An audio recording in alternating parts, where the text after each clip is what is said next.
Happy Hanukkah, friends and subscribers. So right now we're beginning day 1 of Hanukkah. This is the festival of lights. This is the feast of dedication. This is a time to bask in the miracles of God, knowing that He goes before us. He says, take courage because He is with us. He chooses to dwell within us as His temple and His living tabernacle. What a feast this is. This is a feast of deliverance out of the hands of the enemy. So I'm actually spending some time with you in my office, outside of my office, which is in my vehicle, because I just wanted some one-on-one time with you because the house, there's no one-on-one time there. So what am I reaching out to you for right now? Okay, other than the obvious. Well, first I wanted to share with you what I will be using today, which is the Hanukkah Menorah.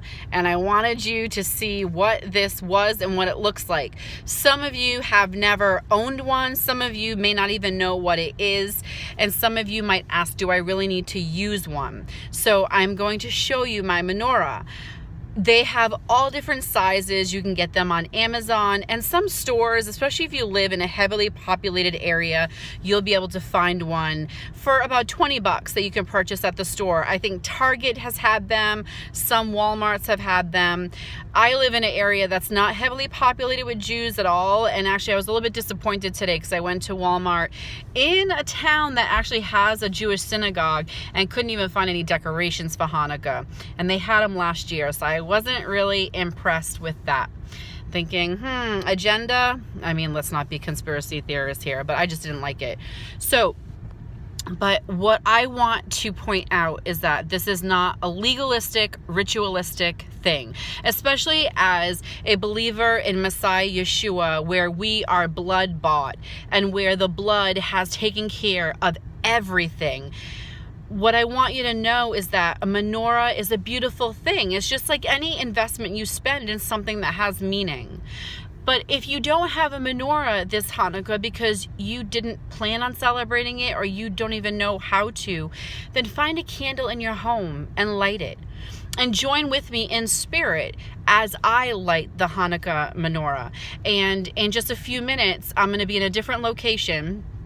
And I'm going to light the Hanukkah menorah and say the blessings that we would say on the first day of Hanukkah. And then there's three blessings we say tonight, and every other night is 2, because there's one blessing you say only on the first night. So here is my menorah. Now I have a few different menorahs. This one I actually got from Jewish Voice Ministries. I really appreciate Jonathan Bernice. But I have several other menorahs. And see this middle candle here, this middle holder, how it's a little bit higher. That is the one that is known as the Shamash. And I want to talk about that one right now. And just so you know, they're placed from, I'm looking opposite here, they're placed from right to left. So the first day will be here today when I light it. This one the Shamash will be lit first. And the Shamash will light the first day. On the second day, there'll be these two. The Shamash is first going to light this one and then this one. And so on and so forth until we get to the 8th day. I did that with one hand. I'm pressing myself. So the Shamash is known as the attendant, is known as the servant. And when we think of Isaiah 53, the suffering servant, we must humble ourselves to go to someone as low as what Yeshua was, though we know He was not low, quite far from being low, but in the earthly realm was low. And yet the Shamash, Jesus Christ, King of the Jews, which of course was a derogatory statement made at the time of His death, He truly is King of Kings and Lord of Lords. But what's interesting is you light that Shamash first, and then that bends to light the others. This servant bending to light our light. The light of the world bending to light our lights. That's the beauty of that symbolism there. So anything else I want to share? So something that was on my mind was what I shared yesterday about when they were beginning to rebuild the temple that was destroyed by Babylon, and how I said that they built for a little bit and then Samaritans got in the way and they stopped building. For 16 years it lay dormant. The temple was not being rebuilt, and through the prophet Haggai the Lord spoke about it's time to rebuild. Now what's interesting is that for any of you that have never celebrated Hanukkah before, for any of you that don't have a menorah this season to light, let us remember that God waited 16 years. That temple lay dormant for 16 years. There's no hard and fast rules here. Now in Judaism, there's liturgy, there's ways of going about this, there's ways of lighting the menorah before sunset, letting it be lit for so long. But let us keep in mind the essence of what this feast is. It's honoring and celebrating a deliverance. So don't worry about specifications or that you don't have this or that or the other thing. Let us do what we can do and enjoy this experience.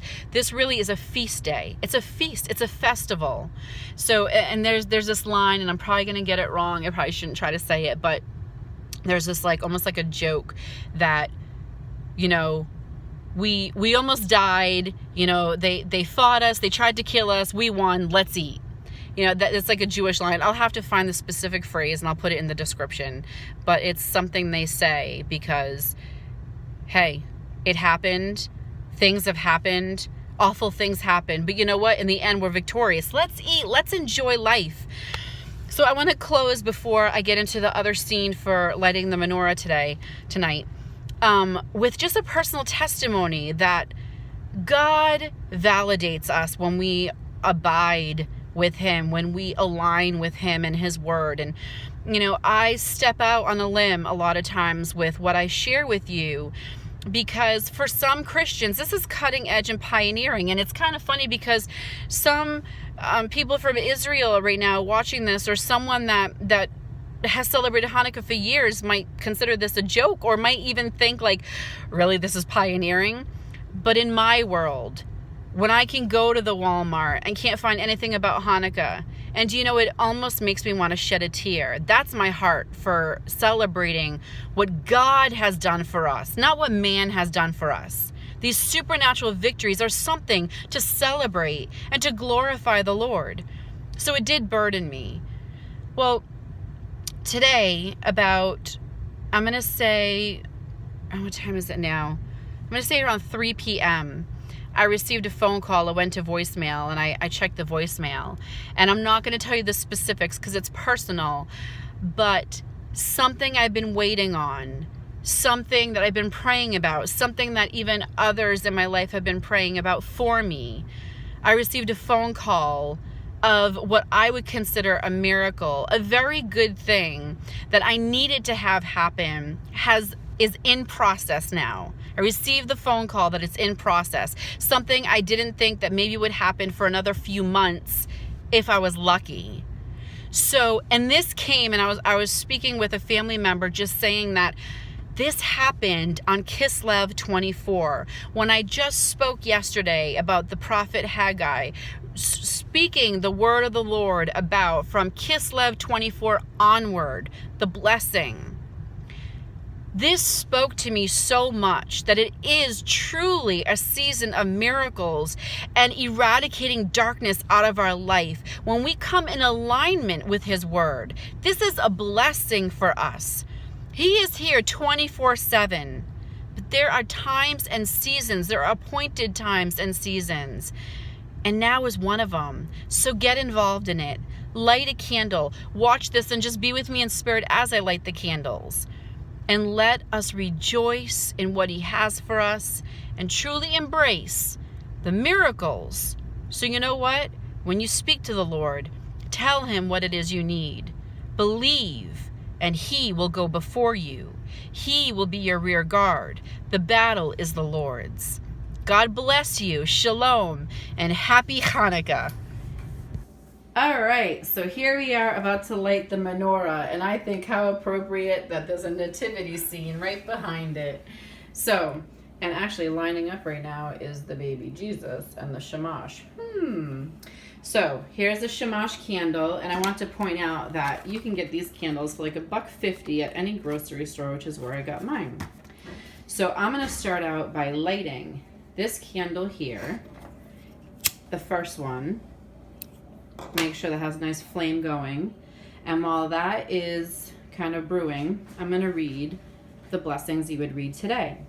So the first one is, "Blessed art thou, Lord our God, King of the universe, who sanctifies us with thy commandments and commanded us to kindle the light of Hanukkah," which in Hebrew is, "Baruch atu Adonai Eloheinu melech ha'olam, asher kidshenu b'mitzvotav, vitzvenu lahadlik noshel Hanukkah." Yes. Then the next one, the second blessing, is, "Blessed art thou, Lord our God, Master of the universe, who performed miracles for our fathers in those days at this time." That is, "Baruch ato Adonai Eloheinu melech ha'olam, she'asa nisim la'avotenu bayamim hamem bazman hazeh." And the last one, and I got to be very careful I don't burn my phone, is a blessing that is said on the first night of Hanukkah, so we won't be doing this one again. "Blessed art thou, Lord our God, Master of the universe, who has kept us alive and sustained us and has brought us to this special time. Baruch ato Adonai Eloheinu melech ha'olam, she'hianu viki yamanu vihigianu lezman hazeh." And I accomplished that. So now this Shamash will bend and light day 1. And once that's going well, then I will put this back in the center. And there you have day 1 of Hanukkah. And every other day will be going this way. So enjoy Hanukkah. And I showed a gold coin here. There's a game you play with a dreidel. I'll try to get that on video sometime this week. And something fun to do is the children and adults get a gift every day for 8 days. That's something that was added in the later years. Surely it makes for a good time. Shalom.